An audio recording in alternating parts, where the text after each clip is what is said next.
Hi, Jan. I can't hear you now. Can you hear me? Yes po. Okay. Kumusta ka? Kamusta ka? Mabuti po. Mabuti. Okay, Jan, naalala mo pa ba yung lesson natin kahapon? Ano yung pinag-usapan natin? Sanhi, bunga, connotation, denotation. But Ano we have pa? a new lesson. Yes. We have a new lesson. I don't know what is that name, but I think pag-abay or something. Yes, pang-abay. Very good. Kahapon, ang tinalakay natin is tungkol sa AP mo, di ba? Pagka mamamayan, right? Filipino Opo. identity. Can you still remember? Okay, how about the story na binasa mo kahapon? Naalala mo pa ba? Yes, yung story ng isang bata na hindi nanalo sa contest. Right, naalala mo pa ba? Okay, now John, today we will have a new lesson. And still, it is a review for you. Let me I share. said, Yes, let me share my I already screen. said, Can you see my screen I now? said. Sa pag-abay. Yes, pang-abay. Now, do you have any idea what is a pang-abay? Pang-abay It's is like, what? paano, panahon, at pambilan. Yes, I you're don't almost remember. right.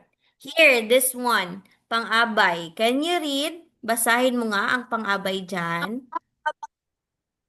Salitang naglalarawan sa padiwa pang-uri kapwa ang kapwa pang-abay. Ang pang-abay ay mga salitang naglalarawan sa pandiwa, pang-uri o kapwa pang-abay. In English dyan, pang-abay, we call that adverb. You say that again, adverb. Adverb. Yes, meaning to say a describing word. Can you give me a describing word?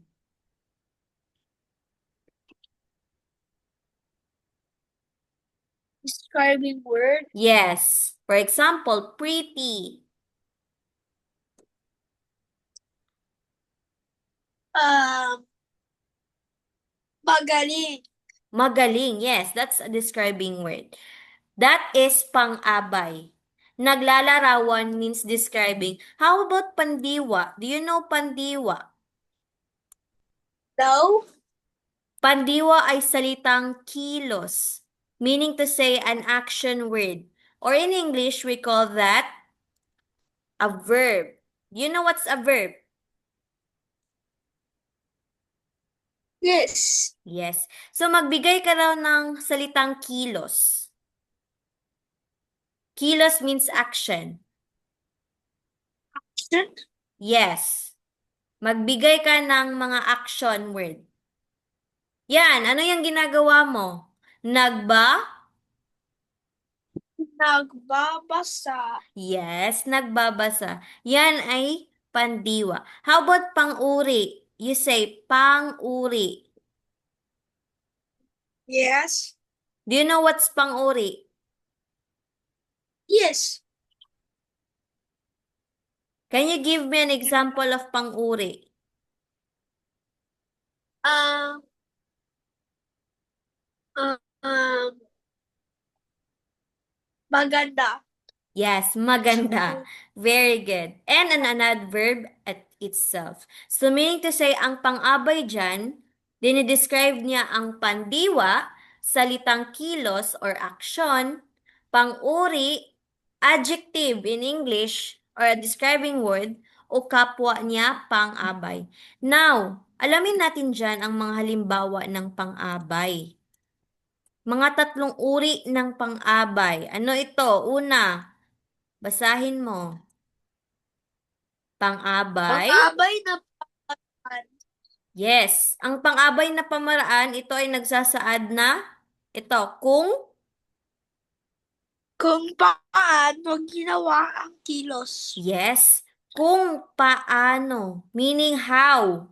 In English, how ginawa ang kilos. How the action is done. Again, pang-abay na. Ano ngayon? Paano? Paabay. Pang-abay na ano? Pang-abay na Kailan? pamaraan. Sabihin mo, Pamara. yes. Pamara. Kapag paano, yes. Later, I will give you examples of pang-abay ng pamaraan. How about this one? Pang-abay na pamanahon. Pamanahon. Kailan? Yes. Kung kailan. Ano yung kailan? When. When and where. Right? Sa kailan is when. Kailan ginawa ang kilos. Okay? How about this one? Pang-abay na panlunan. Ano to? Saan? Yes, saan? Where? Panlunan is where the action happened. Okay, let's now dig deeper about this tatlong uri ng pang-abay. Pang-abay na pamaraan. Again, ano nga yung pang-abay na pamaraan? Ito, basahin mo dyan. Naglalarawan, Naglalarawan. Paano ginawa ang kilos? Ang batang naglalarawan babae ay ang kung batang babae ay magaling sumayaw. yes, Paano? ang batang babae ay magaling sumayaw. So, paano sumayaw ang babae? Ano yung pang-abay natin dito? Ano yung pang-abay na pamaraan? Ang salitang magaling. Right? Magaling. Yes, magaling. Meaning to say, kung tatanungin natin, paano sumayaw ang babae? Ano yung answer natin? Maga, Ga, magaling. magaling. Yes. So again, ano yung pang-abay na pamaraan dito sa sentence dyan? The word magaling. Okay. Magaling. How about this one? Tell me kung saan dito yung pang-abay na pamaraan. Basahin mo to.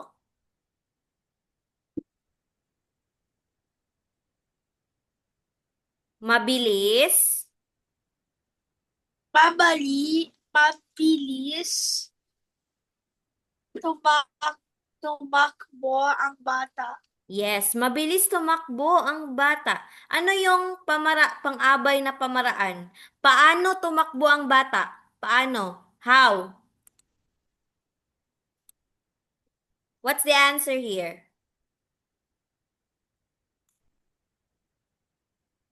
The answer is Paano tumakbo ang bata based sa sentence? Mabilis. Yes. You say mabilis. mabilis. Yes, very good. So the pang-abay na pamaraan ay mabilis. Again, mabilis. How about this one? Tell me. Ano dito dyan? Basahin mo to.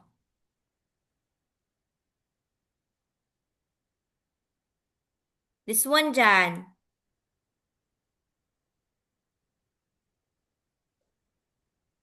Maingat nang naglakad ang babae. Yes. Saan dyan ang pang-abay na pamaraan?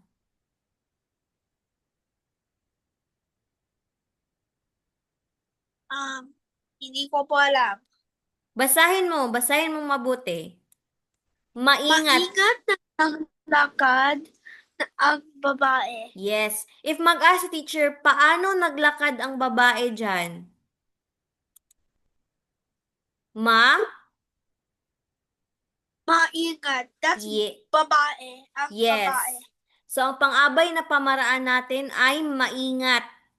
Again, kasi tinatanong, it asks how the actions are done. So, when I ask you, paano naglakad ang babae dyan? Ang answer mo is, maingat. Okay? Maingat. How about this one, John? Read this.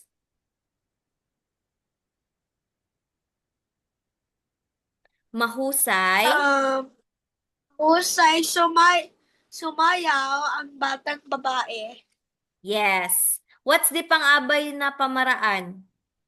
Paano sumayaw ang bata? Paano? Look at the sentence. Paano sumayaw ang bata? What's the answer? Mahusay.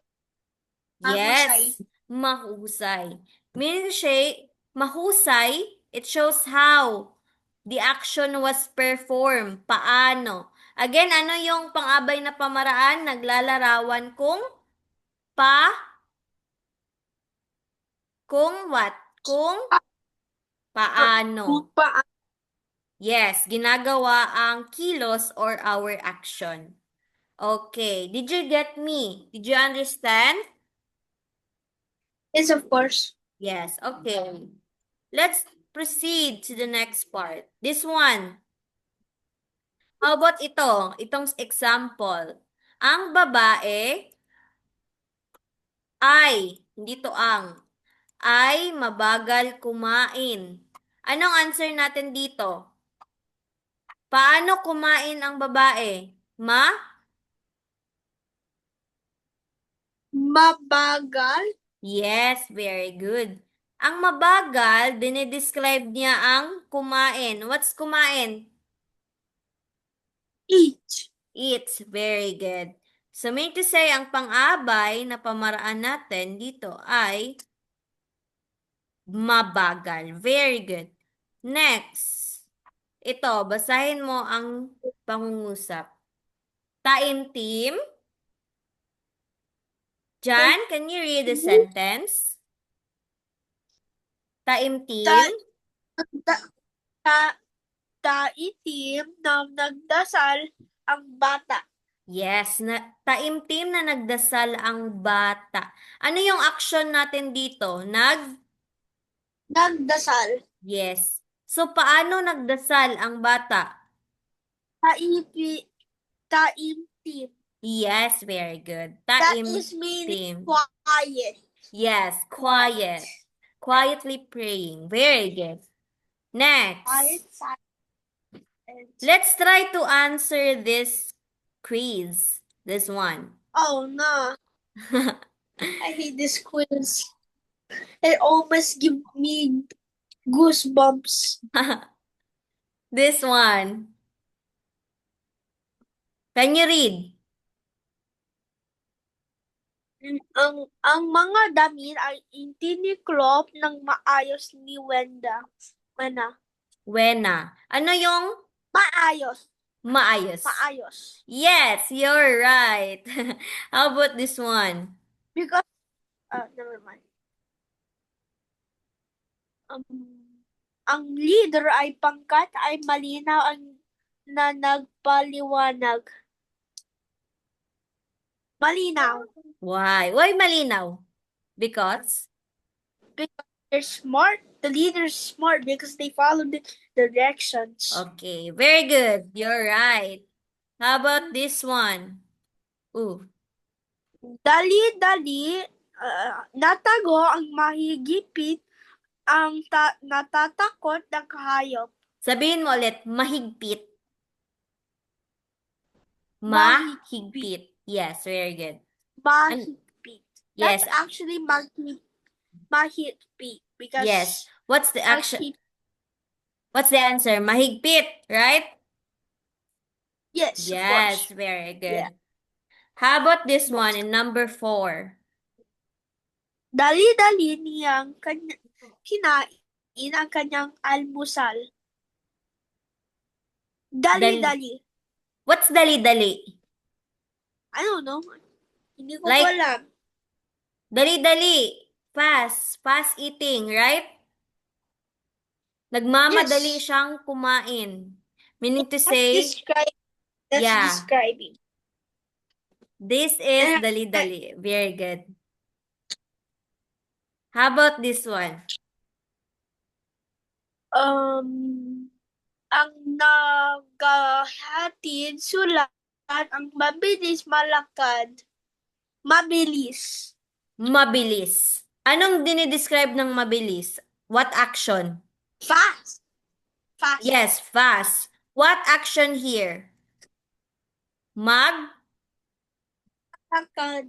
Yes. So, ito yung action word. Tama ka, mabilis. Very good. Tama ka't lahat. Very good, John. Teacher, can I go Now, to the bathroom? Can I oh, go to go the on. bathroom? Go on.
Ah, Hi!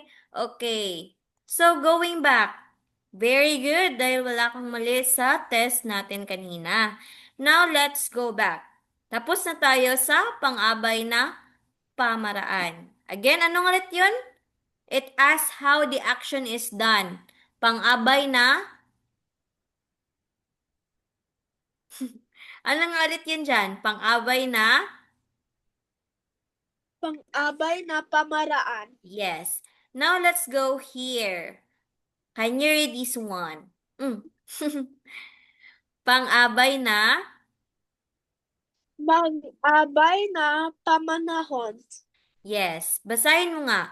Ano ang pang-abay ng pamanahon? Uri ng pang-abay na naglalarawan kung kailang ginawa ang kilos. Yes. Uri ng pang-abay na naglalarawan kung kailan. kung kailan. Meaning to say, ano yung tinatanong? When? When the action happen? Kailan nangyari? Anong araw? Anong oras? Right? Tama ba si teacher? Opo. Yes, kailan. Okay, let's try to analyze this example. Ito yung mga pang-abay, halimbawa ng pang-abay na panahon dyan. Pag may pananda, basahin nga, sabay-sabay. Ito dyan. Pag may Nang pananda, saan ko kapag tuwing buhat mula pisa hanggang kahapon kanina, ngayon, mamaya, bukas, sandali, araw at iba pa. yes, very good. Pag may pananda, ang ginagamit is nang, sa, noon, kung, kapag, tuwing, buhat mula umpisa. Halimbawa, teacher will give an example ha. Halimbawa sa kahapon. Dito sa tuwing. Kasi ito yung may pananda. Here, basahin mo nga ito dyan. Tuwing umaga nag-eherisyo siya. Yes. Ehersisyo. Ano yan? Doing? Exer? What's ehersisyo? What's ehersisyo? Eherisyo? Like I doing don't what? know. Hindi ko ba alam. Like for example, running, jogging, Fast. exercise, Di. exercising. Yes, exercising. So ano yon dito? Tuwing. Ang pang-abay na pamanahon natin ay tuwing umaga. Umaga, do you know what's umaga? Umaga. Alam mo ang umaga? Yes, morning. Yes, morning. Very good. So, kailan? Kailan siya nag-eehersisyo dyan? Tuwing? Tuwing. Kailan nag-eehersisyo siya?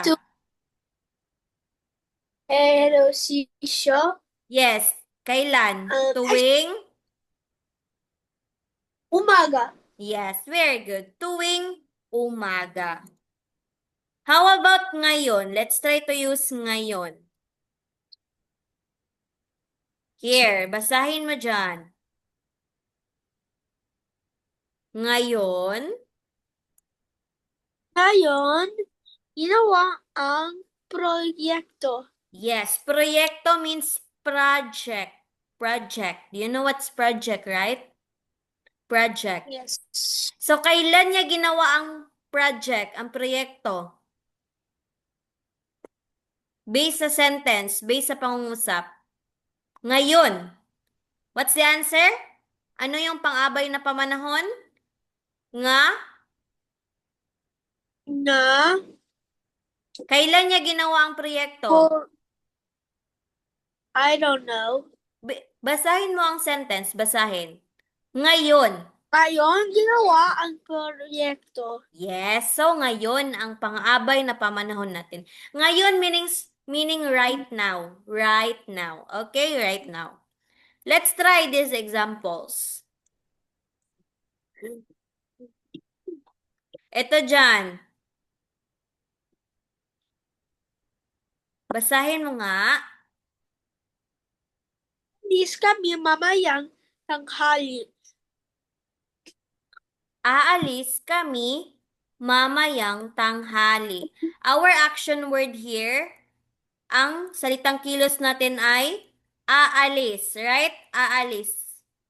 Ano yung pang-abay na Yes. pamaraan dito? Kailan sila aalis? Kailan? Mamayang. Mamayang ano? Mamayang?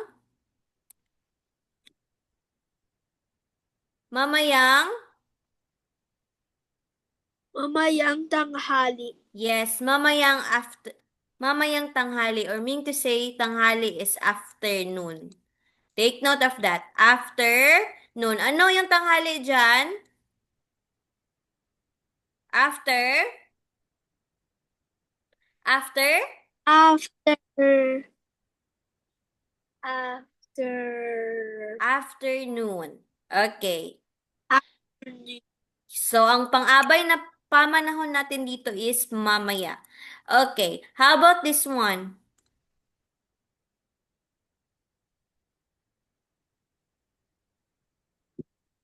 Ito dyan. Basahin mo dyan. Basahin.